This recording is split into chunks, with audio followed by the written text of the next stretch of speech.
أعوذ بالله من الشيطان الرجيم. بسم الله الرحمن الرحيم. الحمد لله رب العالمين. حمدا حميدا حمدا شاكرا حمدا نعمه ويكافئ مزيده. يا ربنا لك الحمد كما ينبغي لجلالك الكريم وعظيم سلطانك.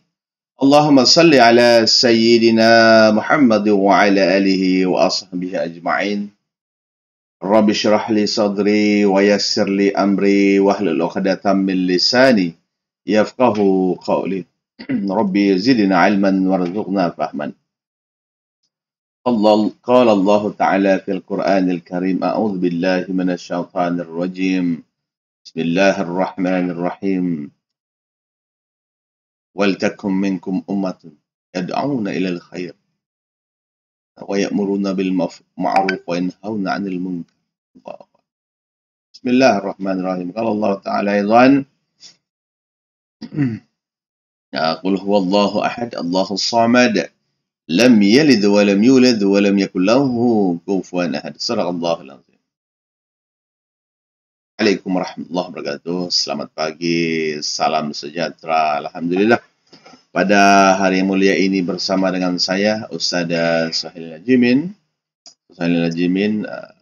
Penolong pegawai pendidikan daerah di unit pendidikan Islam, sektor pembelajaran, pejabat pendidikan daerah Ranau bersama dengan saya ya, untuk papasan dan juga perkongsian adik-adik kepada tuan-tuan dan puan di sana buku yang ditulis oleh Kementerian Pendidikan Malaysia bahagian pendidikan Islam.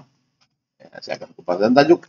Kemarin tajuk adalah berkaitan dengan guru sayang. Mana kita kena sayangi kita punya guru. InsyaAllah dengan berlatar belakangkan sebuah masjid putih. Allah. Ya. Tuan-tuan puan, adik-adik yang berada di sekolah, sekarang ini sekolah ditutuplah sebab kita ada pandemik, maka adik-adik kena belajarlah di rumah, belajar betul-betul. Guru kita akan buat secara offline ataupun online. Guru-guru kita akan mengajar di rumah, yang mana adik-adik berada di sekolah di rumah, sekarang ada belajar. Kita kena belajar. Belajar ini jangan kita merasa boring untuk belajar. Karena orang yang boring untuk melakukan suatu perkara ini, bosan, dia buat suatu perkara pun bosan. Nanti masa belajar bila dia bosan, masa kerja pun cepat bosan. Masa belajar cepat bosan kan. Apalah ni belajar di rumah lah ni, ada orang begitu. Ketahuilah bahawa dia ni dulu, masa belajar ni dia cepat boring. Maka apabila dia bekerja pun cepat boring. Sebab kenapa tuan? Belajar ini sebenarnya adalah proses. Pembelajaran kita di mana-mana, di sekolah kita bangun pagi, sebelum subuh sudah bangun. Macam saya membesar di sekolah menengah, di sekolah menengah agama. Sebelum subuh sudah bangun. Subuh kalau di Sabah ni, sebab saya di sekolah di Ranau ni kan, sekolah agamaan. Subuh, pukul berapa di sini? 4.50 pagi. Paling lambat pukul 5, 2 minit, 3 minit. Kita subuh, bangun. Pukul 4 bangun. Kalau tidak, warden dah, Allah, siapa yang lambat ni? Berjemaah, salat subuh berjemaah. Lepas berjamaah itu kita baca Al-Ma'surat. Al-Ma'surat ini adalah himpunan doa dan ayat-ayat Al-Quran. Dan juga doa yang kita akan baca. Hafal. Hari-hari. Ba'da salat subuh dan selepas salat asar. InsyaAllah dia akan memperkuatkan diri kita. Itulah doa yang di situ. Amsayna wa amsal mulku lillah. Walhamdulillahi la syarikalah, la ilaha illa huwa ilaihin nusyur, wa ilaihil masir. Dan dia ada bacaan pagi dan subuh. Kalau subuh, asbahna wa asbahal mulku lillah. Nah, kita automatik belajar. Sebelum subuh, kita sudah bangun. Prep malam, pukul 10.30. Daripada pukul 8 sampai pukul 10. 10.30, pukul 11 tidur. Berapa jam je tidur? Itulah harian. Bayangkan saya, itu perkara biasa. Dan apabila saya berada di habis tingkatan 1, 2, 3, 4, 5 sekolah agama, pergi ke matrikulasi, pra-universiti, Nilam Puri, kita sudah biasa. Sebelum subuh sudah bangun. Dan berjemaah di masjid subuh. Di Kelantan kan. Di sana subuh, kita di Sabah 4 sudah bangun kan. 4:15 sudah bangun. Berada di masjid pada surau. Berada di musalla. Sampai di sana pukul 5. Rupanya pukul sana di Semenanjung sana ni. Pukul 6. Subuh pukul 6. Di Sabah pukul 6 tu sudah matahari sudah naik. Allahu Akbar walillahil hamd. Kan?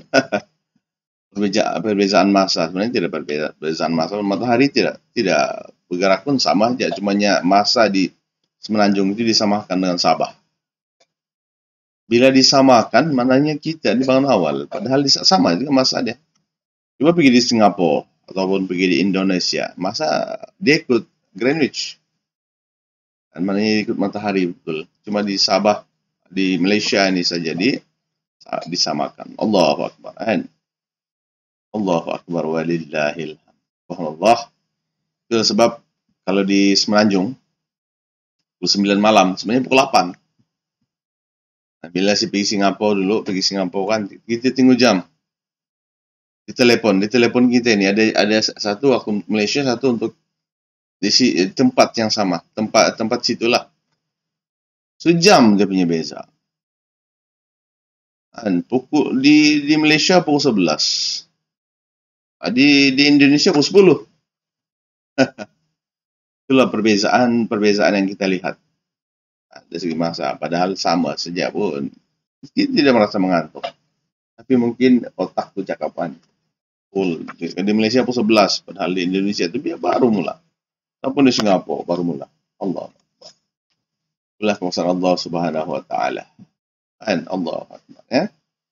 Jadi adik-adik yang berada di rumah sedang belajar, janganlah malas-malas belajar macam biasa. Yang dia tinggal di asrama tu bangun macam biasa. Qabla subuh, azan. Sekarang kita yang pergi subuh pun ejek. Yang pergi masjid bukannya semua dibenarkan kan? Itulah. Jadi di rumah biasakan di rumah. Perlu diingat dalam diri kita ini ada nafsu. Dalam diri kita ini juga ada kawan setan. Dalam diri kita ada akal, ada berpikir. Dan dalam diri kita ini juga ada malaikat. Allah Subhanahu Wa Taala. Mohon pada Allah Subhanahu Wa Taala. Bagaimana kisah Nabi Adam alaihissalam ketika mana Nabi Adam alaihissalam itu berada di syurga, tuan-tuan dan puan, bila Allah Subhanahu Wa Taala memerintahkan, uskunu, mana tinggallah. Sakana itu kan askana uskunu. Tinggallah kamu, maknanya kamu berumahlah di dalam rumah ini, di dalam surga ini kamu tinggallah. Kata Allah Subhanahu Wa Taala memerintahkan Nabi Adam pada masa itu, tinggallah kamu di situ. Kemudian Nabi Adam tuan-tuan bila berada di surga dia merasa kesunyian, maka dia meminta Allah Subhanahu Wa Taala agar ada teman, maka dia mengambil tulang rusuknya dijadikan sebagai seorang perempuan, yaitu Siti Hawa. Jadilah Siti Hawa ini daripada tulang rusuk Nabi Adam alaihissalam. Maka yang lelaki peganglah tulang rusuk kiri, apa-apa itu telah hilang satu. Siapalah tulang rusuk saya ini ya? Amanya jadi pasangan hidup dan rompon Allah dengan rahmat sekalian. Itulah kisah Nabi Adam AS berada di surga. Kemudian Allah suruh mereka tinggal di surga, bersenang lenang di surga. Di surga tidak ada apa-apa yang boleh. Ya, bukan kita ini tidak senang, semuanya senang. Pohon-pohon di surga itu sudah beratus ribu tahun, jutaan tahun tumbuh-tumbuhan. Dan buah-buah dia tidak pernah busuk. Semua makanan di sana Allah Akbar, Allah jaga bersama dengan para bidadari. Maka Nabi Adam alaihissalam perempuan, apabila mereka ini digoda oleh syaitan, dan syaitan melalui masuk di mulut seekor ular. Ular pada masa itu cantik. Dalam surga ini ada ular. Jangan ada ular di surgaan. Tapi masa itu ular ini cantik kan. Maka dia masuk di dalam perut. Dalam mulut, masuk dalam perut ular, masuk dalam surga.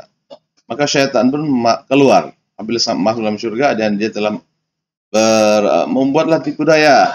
Yang pertama yang tertipu daya. Dengan kata Allah Subhanahu Wa Taala, jangan makan buah-buahan. Jangan aja buah-buahan. Jangan makan buah. Pokok ini. La taqraba hadhihi syajarah. Fatakuna minaz zalimin. Kata Allah Subhanahu Wa Taala. Dan janganlah kamu dekati pokok ini. Nanti apa? Jangan kamu dekati pokok ini. Pesan kepada Nabi Adam jaga isteri dia. Allah beritahu, nanti kamu akan menjadi orang yang zalim. Zalimin, kan? Orang yang tidak meletakkan suatu. Padahal di surga itu banyak kegembiraan. Itu juga yang mau diambil. Kan syaitan, makhluk dilaknat oleh Allah Subhanahu Wa Taala. Dijanjikan neraka Allah. Maka Allah Subhanahu Wa Taala mentakdirkan. Takdirkanlah sebab Allah bagikan. Yang mana yang makan buah ini, larangan lah apa-apa, mungkin apple. Itu kata ulama kan ada gandum. Gandum menumpang kita lihat gandum sekarang ini, gandum di dunia ini kecil, tapi di surga gandum yang sudah lama kan memang besar lah dia. Apple kita nampak di dunia kecil, di surga apple ini besar. Ataupun anggur, Allahu a'lam bishawab. Ya. Maka ketika mana yang digoda oleh syaitan, yang pertamanya adalah istri Nabi Adam alaihissalam. Makanlah buah ini sebab dia akan khuldi, buah khuldi kalau di dalam Quran. Khuldi ini kekal. Kalau kau makan buah ini, kau akan jadi kekal selamanya, hidup selamanya. Siapa tidak mau hidup selamanya? Dan di surga itu akan hidup selamanya. Allahu Akbar, dengan kegembiraan. Maka dibuat oleh istri dia, makanlah. Nabi Adam, istri dia makan dulu, kemudian Nabi Adam makan. Bila Allah SWT mengarahkan turun ke semuanya makhluk-makhluk ini ke bumi, Nabi Adam diturunkan di India. Dari riwayat mengatakan di India. Dan di India dia pusing-pusing. Dia mohon kepada Allah SWT. Apa yang perlu sifatnya Allah? Maka dia pusing. Dia pergi ke Mekah. Di Mekah dia buat Kaabah. Dia buat Kaabah sebagai pusat untuk beribadah kepada Allah Subhanahu Wa Taala. Nabi Adam yang buat. Kemudian Allah suruh tawaf. Kemudian Allah suruh pergi Jabal Rahmah. Sekarang Jabal Rahmah lah. Kemudian di Jabal Rahmah itulah dia menemui istri dia. Tuan-tuan, tahukah kita berapa tahun Nabi Adam mencari istri ini, tidak bertemu dengan istri dia 500 tahun. 500 tahun Tuhan. Kita punya hidup. Manusia sekarang ini hidup paling pun 100. Ada sahabat Nabi hidupnya 200. 500 tahun tidak berjumpa dengan istri. Sejak diturunkan dari surga. Nabi Adam terus diturunkan di India sana. Negara India sana. Ada di satu bukit. Ada kesan tapak kaki Nabi Adam alaihissalam. Bayangkan jelas. Dia orang turun itu guna apa? Guna apa kan? Allahu Akbar. Akan ada yang mengatakan bahwa dia burak dan sebagainya lah. Allah. Takkan dia turun gitu, jangan. Masih ada perantaraan. Turun ke sini. Luar biasa. Mudah bagi Allah Subhanahu Wa Taala. Allahu Akbar walillahi. Kisah. Kemudian Nabi Adam bila sampai ke bumi ini, Nabi Adam memohon keampunan kepada Allah Subhanahu Wa Taala. Paling kita takut ialah apabila tidak diampun oleh Allah Subhanahu Wa Taala. Tidak diampun. Kita buat dosa, tapi tidak diampun. Tapi Nabi Adam, teman-teman, dia buat kesilapan. Bukan salah dia. Dia bilang, tapi Allah sudah bagi tahu. Siapa yang makan, turun. Siapa yang terlibat konspirasi ini, turun. Masih ada konspirasi. Yang dibuat oleh syaitan. Syaitan dibuat konspirasi, buat tipu daya. Kemudian yang menjadi mangsa adalah Nabi Adam dan istri dia. Serta pokok, serta pohon ataupun daun yang menutupi dan badan Nabi Adam alaihissalam dan Siti Hawa terlucut semuanya. Pakaian yang cantik-cantik itu terlucut. Yang cantik itu terlucut. Terlucut habis. Maka ternampaklah Aryan. Aryan ini bogel lah. Ari. Maka dia mengambillah daun-daun yang berada di surga ini untuk menutup badan. Maka turun dia Nabi Adam ini diturunkan daripada surga ke surga, turun ke bukit sebuah bukit janu, dan semuanya diturunkan, ular, apalagi syaitan. Iblis sudah turun awal. Teman yang langsung hari ini saya akan kongsikan pula perkongsian yang dibuat oleh Rosita binti Maknur yang bertajuk ada style. Nah, ada gaya, ada styling gaya lah, styling Inggris kan. Ada gaya, ada katanya. Apa kabar pagi ini? Sehat?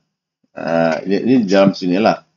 Sudah berpakaian kemas untuk ke sekolah? Biasa kita akan tanya dengan anak kita. Sudah cepat pakai baju. Disetrika tuh. Setrika kalau kita budak-budak nih. Dari kecil, orang tua disetrika lah. Sudah setrika. Kalau tidak setrika, itu je lah ya. Sudahkah sikat rambut? Sudahkah rambut disikat rapi? Rambut adalah pemberian yang paling indah. Rambut kita kan alam. Ini botak pula nih. Gila panjangnya rambut sini. Aduh, macam-macam lah. Gatal sana, gatal sini. Shampoo. Tapi kalau botak, bagus. Alhamdulillah. Apa ya shampoo? Kan? Kau beli buatlah. Botak rambut ya. Ini seminggu 2 minggu nih panjang lah nih. Kan? Tapi kalau ada rambut, sikatlah. Orang botani perlu sikat rambut juga, sebab di kepala kita ini ada urat-urat kan. Urat-urat dan ropan dia kena sikat. Sebenarnya kita bukan mau sikat rambut, tapi kita sebenarnya mengurut kepala nih menggunakan sikat. Kalau dijumpa dengan pergi kita berurutan, orang kalau tua-tua nih berurut-urat, urat itu kena urut. Urat ini tegang macam angin semua kan. Urutlah. Urut. Sebulan, 2 bulan sekali kan. Yang masuk angin tuh, ya Allah, sakitnya tuh. Macam penyakit angin ini. Setan masuk situ. Dalam angin tuh setan masuk. Ada jin masuk. Allah. Yang lagi sakit lah. Entah lagi dia mendatangkan Kata Rasulullah SAW, jin ini, dia akan masuk dalam darah manusia ini. Aliran darah dia akan masuk. Kemudian dia akan buat penyakit di situ. Akan jadi kanser di situ. Lama-lama jadi kanser. Kalau tidak dibuang, dia kena buang dulu dia punya jin yang ada di situ tuh. Dan suruh dia bawa semua penyakit-penyakit yang di situ. Kan? Dia hidup dalam badan manusia. Dia parasit. Manusia tidak boleh hidup dalam badan jin kan? Setan pun sama. Setan perempuan itulah dikencing oleh setan. Bila kita tidur nih, subuh kan, kita lewat bangun, itu dikenal sebagai dikencing oleh setan. Kencing setan tuh minuman dia arak. Setan kencing tuh arak nih kita minum, manusia minum. Kan macamlah setan tidak minum arak kan, setan pun sama minum juga tuh. Kan benda-benda yang haram itu makanan dia, tulang-tulang dimakan. Kan kalau orang yang belajar dengan sihir ini, semua nih yang haram-haram itu dia suka. Menjadi katanya dengan bantuan makhluk-makhluk yang dilaknat Allah SWT. Subhanallah akbar. Itu kuasa Allah SWT. Dan di dunia ini sebenarnya adalah mihnah. Kehidupan di dunia ini adalah ujian. Kita tidak akan hidup 24 jam ini dengan keadaan aman dan damai, melainkan adanya ujian. Kita handsome pun jadi ujian. Handsome. Tidak handsome pun jadi ujian. Astagfirullahaladzim, macam-macam lah. Istri cantik pun jadi ujian. Istri tidak cantik pun jadi ujian. Allah Akbar. Kereta kecil pun jadi ujian. Kereta besar lagi lah ujian dia. Ya Allah. Macam-macam ujian. Kereta besar nih kan ujian dia. Bila sampai kereta nih, kalau kita beli kereta, setiap bulan kita bayar dia punya Installment nama dia. Kita panggil installment dalam bahasa Malaysia. Installment gitu. Jadi bulan bayarlah. Kalau macam 1.500, 1.200-an, 1.000 ke atas lah. Bayar tiap bulan. 9 tahun. Itu perempuan. Tapi ada juga yang kita buat setiap masa. Isi minyak. Minyak kan, isi minyak. Mesti kita bagi minyak. Karena bagi dia. Kalau lepas itu kita rasa bis. Terlalu besar sebis ini, Allah Akbar walillahilhamd. Bayangkan je lah kereta kita besar kita kecil. Itu pun ujian.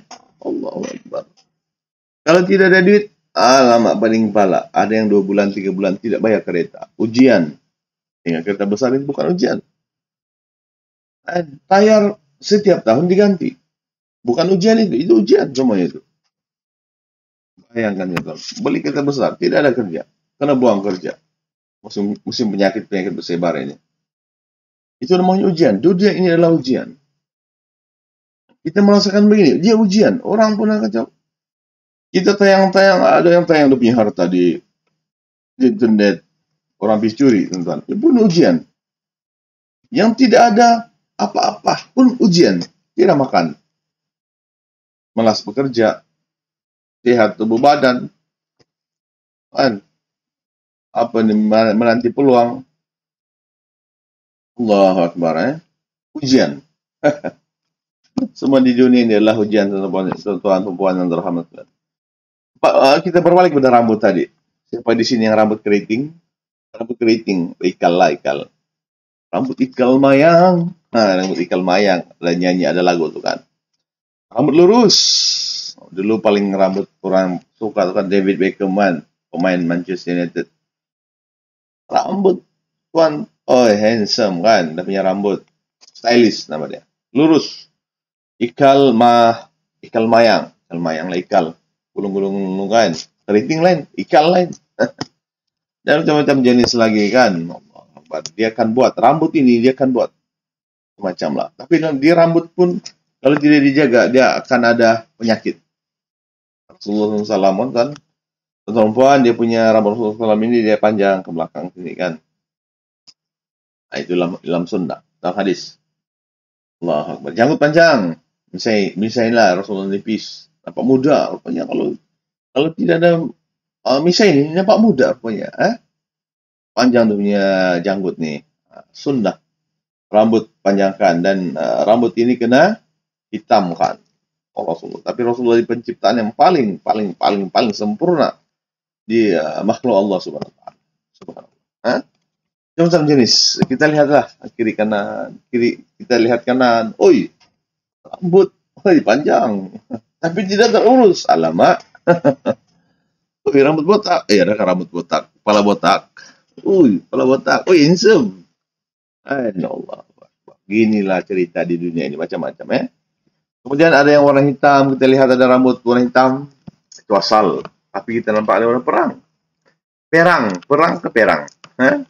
Ada juga rambut putih. Orang tua ni putih saja rambut dia. Punya profesor lu. Prof. Punya rambut putih. Punya prof ni rambut dia putih. Putih, Allah. Menggambarkan ketinggian ilmu dia itu. Allah Akbar. Dan kata orang, rambut merupakan mahkota yang paling bernilai. Maka ramai individu coba membentuk rambut mereka dengan gaya tersendiri. Ingat rambut ini.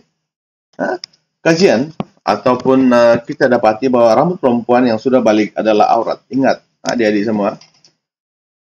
Tubuh badan seorang perempuan ini aurat. Semua. Melainkan muka dan tapak tangan. Kaki kena pakai stokin. Stokin itu. Kenapa? Maka ia wajib ditutup. Kalau dibuka dan perempuan mahkota ini dibuka, maka Allah Subhanahu wa taala akan siksa nanti di neraka Allah Subhanahu wa taala.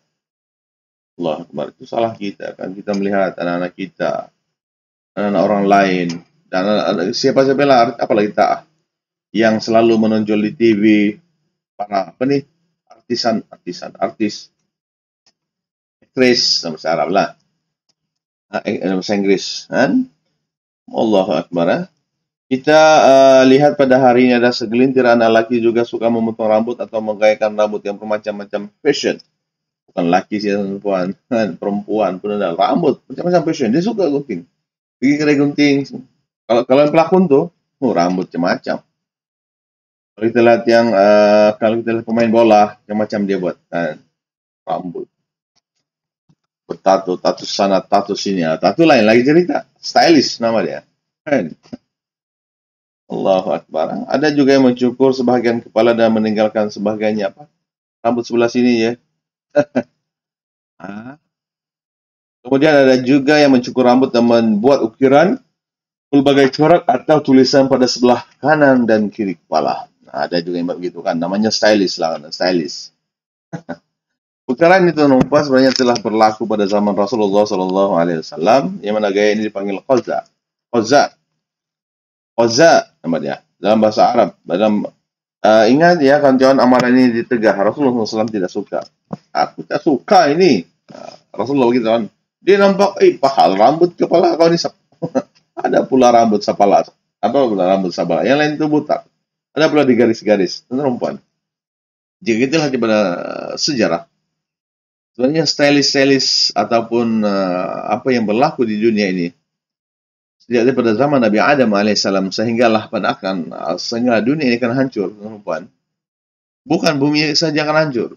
Ada orang, saya lihat saintis, bukan saintis ini mencipta sesuatu yang baru, tapi ada yang berpandangan jauh sangat bahwa kita hidup di Marikh lah, macamlah Marikh itu tidak akan musnah nanti pada hari kiamat. Semua teman-teman, termasuk malaikat Jibril pun sama, meninggal. Kecuali Allah yang akan tinggal adalah Allah Subhanahu wa Ta'ala. Segala alam itu meletup. Pum. Kita melihat kan berapa dalam Bima Sakti ini, dalam kita punya galaksi Bima Sakti sahaja ada berapa planet di situ, ada berapa bintang yang bersinar-sinar. Dia akan meletup. Janji Allah Subhanahu wa Ta'ala hari kiamat sahaja akan meletup semua benda ini. Dalam kajian saintis macam ada yang tinggal di sana. Allah yang tahu. Al-Quran ini panduan untuk bumi. Adakah kehidupan di galaksi lain? Mestilah ada. Bila tidak ada kehidupan, Allah bagi tahu ada penduduk langit. Penduduk langit ini lebih ramai daripada manusia. Penduduk langit, nama dia penduduk langit. Orang melihat bumi ini sebab bumi ada satu. Di bumi ada Ka'bah. Di bumi ada Ka'bah yang mana manusia akan mengelilingi dia. Dan karena mengelilingi itulah, ibadah itulah akan wujudnya satu frekuensi sehingga ke syurga Allah Subhanahu wa Ta'ala. Sehingga ke syurga dia ada, sehingga ke langit dia ada frekuensi. Kita akan melihat getaran. Kalau dikaji itu dia akan ada getaran. Allahu Akbar, getaran itu sampai ke langit. Bayangkan ya. Dan bila tidak ada getaran atau frekuensi itu sampai satu masa, Ka'bah itu akan tiada. Nah, maka semua bumi tidak ada getaran itu karena bumi inilah. Rasulullah pun sudah meninggal, sudah wafat Rasulullah Nabi Muhammad SAW. Orang Islam masih ada lagi. Kata saintis, kalau bukan karena orang Islam sembahyang hari-hari, tidak akan ada getaran di surga sana tuh. Habis akan berlaku kiamat. Maka ketahuilah sampai satu masa hidup di mana, di Marikh, di manakah, semua planet akan hancur. Al-Qari'ah, mal-Qari'ah, wa ma adraka mal-Qari'ah. Allah ceritakan tentang hari kiamat. Allahu Akbaran. Kita melihat juga macam-macam cerita Allah Subhanahu wa Ta'ala. Di dalam qaza ini, adik-adik semua, ialah qaza ini dalam bahasa Arab ialah meninggalkan di kepala ni ada punya ukiran-ukiran dengan rambut. Yaitu ada rambut sebelah sini, ada gunting sinilah. Jadi dia rasa macam dia hebat. Orang-orang begini hebat nih. Itulah sebab di sekolah kita tidak benarkan benda begini. Benda begini boleh menghancurkan masyarakat. Bayangkanlah semua begitu kepala dia. Dia akan wujud di dalam hati dia ini kesombongan yang amat sangat. Macam setan. Nanti setan akan masuk oleh itu. Kan? Ada lagi bagus kalau rambut semua sama. Macam tenteraan. Dia latih. Jiwa kena kental. Kan? Jadi amalan yang qaza ini ditegak oleh Allah Subhanahu oleh Rasulullah SAW. Kalau Rasulullah tegak, maknanya Allah pun tegak. tidak bagus untuk hidup ini. Bagaimana hadis Rasulullah SAW yang bermaksud daripada Abdullah bin Umar radhiyallahu anhu berkata, sesungguhnya Rasulullah SAW melarang qaza, dengan rambut stylish itu, yang sampai stylish pula, rambut yang di botak tapi ada rambut sedikit, bertumpuk-tumpuk kayak unta. Nah, ataupun dia buat stylish macam mana lah. Karena Rasulullah SAW pada di Madinah dulu melarang. Ditanya Nafi Maula Abdul Umar radhiyallahu anhu, apa itu qaza? Jawab baginda, dicukur sebahagian kepala budak dan ditinggalkan yang sebahagian. Nah, kita lihat kan, ni kepala, pas ada rambut di atas, ni kan. Hadis ini hadis riwayat Bukhari. Dalam sejarah teman-teman, sejarah Nabi Adam yang menceritakan ini, benda-benda ini berlaku semua. Apabila berlaku ke tamadun itu dia maju. Ada sudah internet dan sebagainya, ada kereta terbang pada zaman Nabi Nuh alaihissalam. Pada zaman Nabi Nuh alaihissalam yang mana dipercayai bahwa teknologi pada zaman itu sudah naik, meningkat, menyebabkan manusia ini tidak lagi menyembah Allah Subhanahu Wa Taala. Allah pun tidak mau disembah. Nabi Nuh datang. Nabi Nuh beritahu, janganlah kamu begini. Teknologi, maksud teknologi tinggi. Sebab dalam Al-Quran disebut tentang Nabi Nuh alaihissalam kan memanggil anaknya, wahai anakku, naiklah kapal ini. Pada hari ini tidak akan ada yang boleh menolong kamu lagi kecuali Allah. Anak dia beritahu, ayah, tak payah, aku akan pergi naik tinggi lagi tu, ada bukit paling tinggi, nanti aku akan pergi sana. Kamu rasa daripada kalau kita rasa banjir itu bermula di mana? Nabi Nuh tinggal di mana? Yang paling tinggi di dunia ini mana? Tidak lain tidak bukan Gunung Everest, paling tinggi. Gunung Everest paling tinggi dalam masa beberapa menit ataupun berapa menit dia boleh sampai ke Gunung Everest. Benda ini tidak pernah berubah. Dunia ini tidak pernah berubah. Takkanlah Gunung Everest itu masa zaman Nabi itu dia rendah kan? Ataupun Gunung Kinabalu baru dia wujud. Tidak, dia wujud. Teman-teman, dia sudah lama wujud. Sebelum kata Allah SWT, sebelum kewujudan manusia ini, ada makhluk yang tinggal di muka bumi ini. Sebelum makhluk ini tinggal, sebelum diciptakan daripada air, mau benar-benar ini hidup ini dihidupkan daripada air. Kullu hayun ma'un. Setiap air, kata Allah SWT, siapa yang hidup ini diciptakan daripada air. Hai, Allah SWT dalam Quran, kita ni ilmu-ilmu rendah dia ni, tapi macam dia pula yang paling pandai. Sombong nomor satu. Cipta, tidak tahu apa-apa. Melawan Allah SWT. Setakat ilmu sikit tu, Allah. Kita bukan boleh mencipta apa-apa pun. Allah cipta. Daripada air tumbuh. Dan bumi ini dulu tiada. Ada. Siapa yang cipta? Allah. Big Bang. Nama dia ada. Big Bang. Kita manusia. Khasimun mubin, kata Allah. Kamu diciptakan daripada air mani yang paling hina. Tiba-tiba bila kamu sudah besar menjadi makhluk yang khasim. Melawan Allah SWT. Lihat balik kejadian kamu itu, kata Allah SWT. Dalam surah Yasin, lihat balik kejadian kamu itu. Kamu itu bukannya apa-apa. Apabila orang Arab, orang kaya inilah, makanya diberi kuasa. Bila diberi kuasa, temberang sudah itu. Ada kuasa teman-teman, ada kuasa temberang sudah melawan Allah. Diberikan duit Allah. Diberikanlah harta sedikit saja. Jika dibandingkan dengan kekayaan yang dimiliki oleh Nabi Sulaiman, tidak apa-apa itu Nabi Sulaiman teman-teman, tapi masih beriman kepada Allah dan seorang Rasul, seorang raja di muka bumi. Subhanallah, Allah bagi dia boleh mengontrol syaitan, boleh bagi arahan kepada syaitan, dia juga iblis. Kurung iblis, kurung syaitan. Nabi Sulaiman kurung. Besoknya pasar tidak berjalan. Tahu apa pasar? Pada zamannya Sulaiman itu teman-teman, tidak lagi lah. Bagaimana proses-proses di dunia ini? Takat rambut stylish ini bukannya zaman Rasulullah sudah berlaku. Separuh-separuhnya kepala. Benda ini sudah berlaku pada zaman-zaman modern, pada zaman Nabi Adam alaihissalam. 500 tahun jumpa dengan istri, lahir anak Nabi Adam alaihissalam di Al-Quran itu kan. Kalau diceritakan bagaimana Nabi Adam dan juga Siti Hawa itu di surga tidak ada anak. Bila di dunia ini Allah timbulkan rasa macam yang mau apa? Rasa apa itu? Hubungan manusia kan, berlainan jenis. Maka Nabi Adam alaihissalam dia apa tuh? Bila mendekati Nabi Siti Hawa ini, oke. Kemudian Siti Hawa melahirkan anak. Sakit. Mana ada dokter masa itu? Mana bijan? Stayem kan. Oke. Kemudian keluar anak. Kemudian Nabi Adam mendekati lagi Siti Hawa. Ini ceritakan dalam sirah. Dalam sirah. Mendekati. Tapi Siti Hawa begitu, tak payah. Tapi Nabi Adam pujuk. Keluar lagi anak. Dipercaya sampai 40.000. 4.000 ke 40.000. Keturunan pada zaman itu. Bukan sekat Habil, apa lagi itu? Iklima. Bukan.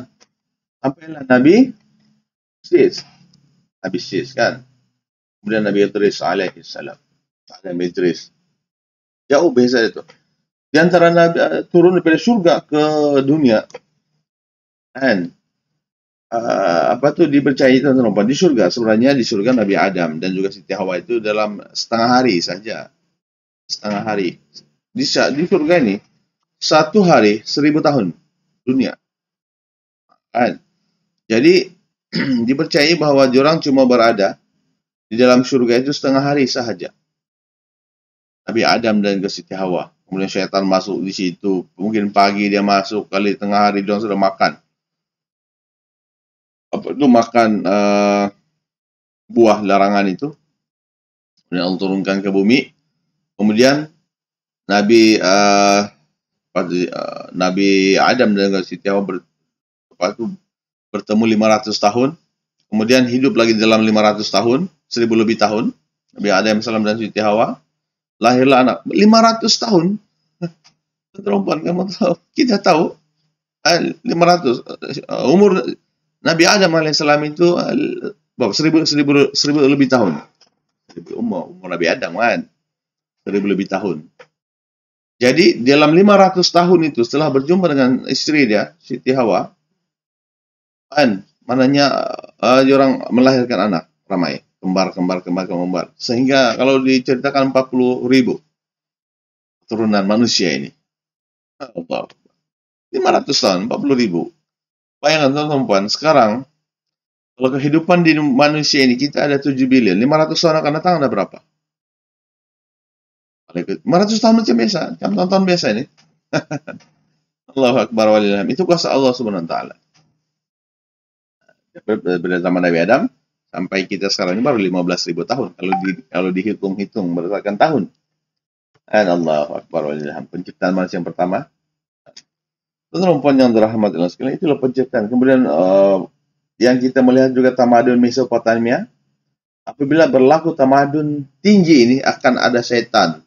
Setan, iblis lain dia akan kacau dia punya bos, dia punya ketua, artinya pemimpin. Maka ada yang dilaknat Allah Subhanahu wa taala. Dan dilaknat seperti Namrud, Sumeria, tamadun Sumeria. Apabila raja dia ini mengaku bahwa dia ini Tuhan. Manusia teman-teman, imahin menjadi Tuhan. Dia mengaku jadi Tuhan. Allahu Akbar walillahil hamd. Ya Allahu Akbar. Yang Tuhan kita ini hanya Allah Subhanahu wa taala. Maka turunlah para nabi untuk bagi tahu. Pada zaman Nabi Musa, qazak berlaku. Pembunuhan bayi pun berlaku. Allahu Akbar. Macam-macam berlaku. Diceritakan juga tentang dalam bagaimana Nabi Musa berguru dengan Nabi Khidir alaihissalam dan bagaimana Nabi Khidir alaihissalam menjadi seorang yang hebat di muka bumi ini. Sampai sekarang masih hidup. Allahu Akbar. Dan kisah-kisah semua ini adalah yang berlaku. Dan pada zaman Rasulullah SAW, bahwa kita di Madinah itu, yang tinggal di Madinah itu adalah orang-orang yang mana diceritakan di dalam kitab-kitab lama. Dalam kitab Zabur, kitab Taurat, kitab Injil, sahifah-sahifah yang ada, mengatakan bahwa akan lahir seorang rasul. Pemerintahnya berada di Madinah. Mana itu Madinah? Di Yasrib, cerita macam kita cerita sekarang. Nabi Isa alaihissalam akan diturunkan, kata Rasulullah SAW akan diturunkan di masjid. Masjid mana? Di Syria sana. Ada satu masjid putih di sana. Di Syria. Itulah sebab pemerintahan Islam itu dia pergi ke sana. Yang membina masjid itu bukannya orang Islam. Orang-orang yang beragama Nasrani. Sebab Nabi Isa turun di situ. Hancur, buat lagi. Orang-orang yang beragama Nasrani itu percayaan orang. Rasulullah Nabi Muhammad SAW bagi tahu saja. Yang beribadah di situ orang Islam. Kan sajalah. Itu teman-teman perempuan kalian, itu kejadian dia. Mana setelah begitu dengan ke Madinah. Rasulullah Shallallahu Alaihi Wasallam perempuan itu diturunkan di Madinah. Dia begitu setelah zaman Nabi Nuh, dia begitu sudah nih. Tidak heran Masjid Quba nih perempuan adalah doa daripada seorang penduduk di Kuba sana tuh. Dia ini seorang yang beriman pada Allah SWT, mengatakan bahwa akan berlaku hijrah. Nabi itu akan dia melalui gua Hira, bermalam di situ. Ular yang berada jauh, dia dengar cerita ini, dia pergi di gua Hira, menunggu bertahun-tahun. Dia hendak melihat siapakah Nabi itu. Bayangkan saja ular berada di gua. Ular teman-teman, itulah sebabnya di dalam gua itu banyak lubang. Rasulullah tutup lubang itu. Di dalam situ ada lubang. Sudah diceritakan semua ini. Kemudian, orang-orang berilmu yang tahu tentang itu. Dan kemudian Rasulullah masih kecil. Sejak kecil pun Rasulullah SAW, Buhaira, pernah dengar cerita Buhaira, seorang pendeta Yahudi.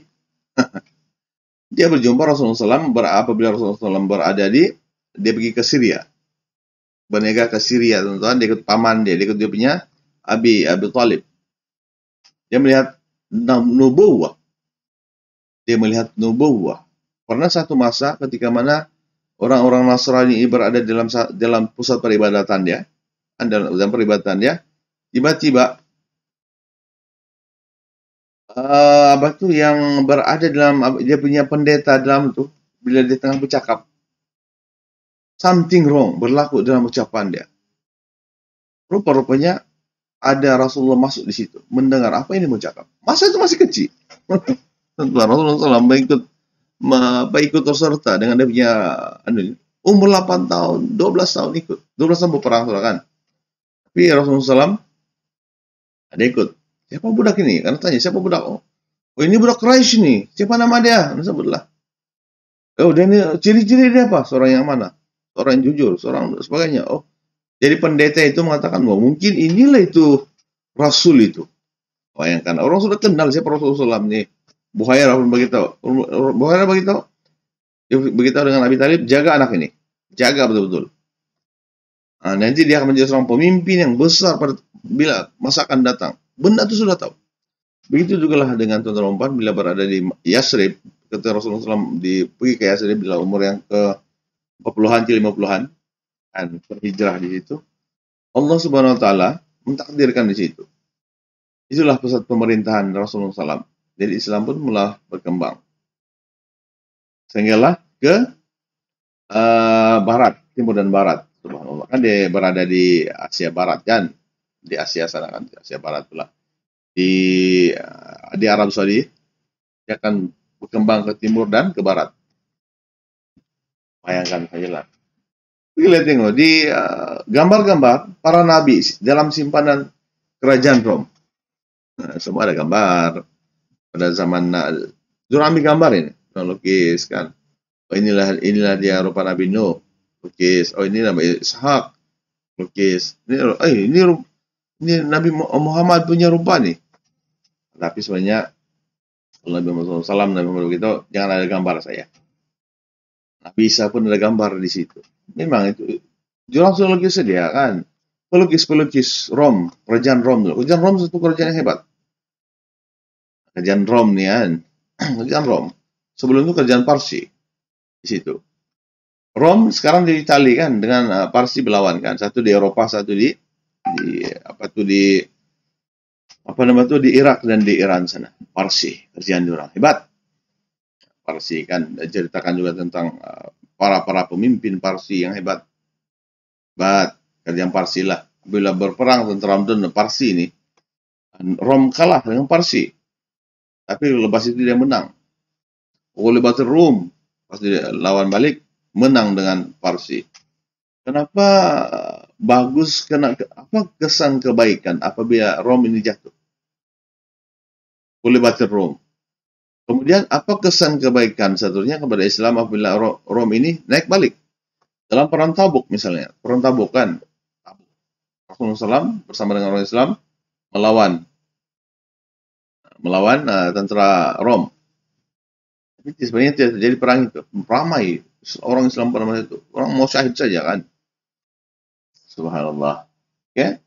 Dan hukum masih teruskan lagi tentang qaza dan sebagainya. Bukan setakat qaza saja berlaku sebenarnya. Pada zaman, kalau kita melihat pada zaman Nabi Isa AS, sebelum Nabi Isa dilahirkan, kita mendengar berita, kita dalam Quran, dalam kisah-kisah sebenarnya, yang mana Allah Subhanahu Wa Taala beritahu kepada ibu Nabi Isa ini, Maryam ini tuan-tuan dilahirkan daripada doa. Kurniakanlah kami anak, kata bapaknya, diceritakan dalam surah Ali Imran nih. Atau Zakaria, Nabi Zakaria ini kan, kurniakanlah kami keturunan yang akan Nabi Zakaria. Kemudian lahirlah seorang Nabi Zakaria begitu. Nabi Zakaria hebat teman-teman. Diceritakan dengan hebat dalam Al-Quran. Zakaria ini, bagaimana diceritakan juga sampai surah Maryam macam mana dilahirkan Nabi Isa alaihissalam ini. Umur yang masih dalam boyan itu bercakap teman-teman. Nabi Isa bercakap, akulah Rasul. Hebat kan? Kenapa Nabi Maryam ini dia melahirkan anak Nabi Isa ini tanpa ayah? Satu, memang kita yakin bahwa pada masa itu teman-teman, Allah bagi kita kuasa, itu kuasa Allah SWT. Tapi pada masa itu orang-orang di sana beranggapan bahwa orang-orang berada di negara Palestina itu, itu pada masa itu di bawah kerajaan Rom, pemerintahan Rom. Kita tahu macam mana kehidupan Rom. Lihatlah sekarang apa terjadi di Italia misalnya, tanpa ada panduan agama. Dan apa jadi? Mereka ini seolah-olah akan menjadikan nafsu itu ketua. Nafsu ini jadi ketua. Nafsu ini. Jadi, cantiklah orang Itali. Kalau kita lihat pada orang Itali ini, orang yang paling dari segi percintaan, dari segi apa lagi? Ada simbol dalam situ. Bayangkan itu tonton. Kita lihat di sana, kita lihat dulu sejarah. Maka tidak heran apa yang berlaku di Palestina sebenarnya pada masa itu adalah ramai ibu-ibu yang melahirkan anak tanpa ayah. Ramai ibu-ibu melahirkan anak tanpa orang tua. Maka Allah, itu perkara biasa sudah di sana, masa itu. Maka Allah pun begitu, Maryam ini seorang ahli ibadah. Yang mana tempat peribadatan ibu Nabi Isa alaihissalam ini berada dalam satu bilik. Di mana dalam bilik itu tidak ada yang boleh masuk. Melainkan dia saja, ada satu orang saja. Nabi Ishaq atau Nabi Yahya. Begitu dia pun terkejut. Wahai Maryam, dari mana datang semua makanan ini? Padahal bukan musim sekarang. Maryam begitu, ini semua dari Allah SWT, sebab dia sibuk beribadah pada Allah. Yang kalian anak Nabi Zakaria, hebat kan? Nabi Yahya yang jaga. Tapi tiba-tiba mengandung. Apa dia punya perasaan orang-orang yang berada di luar? Apa yang kita? Sebab benda itu sudah berlaku biasa di situ. Artinya berlakunya macam perzinaan kan biasa.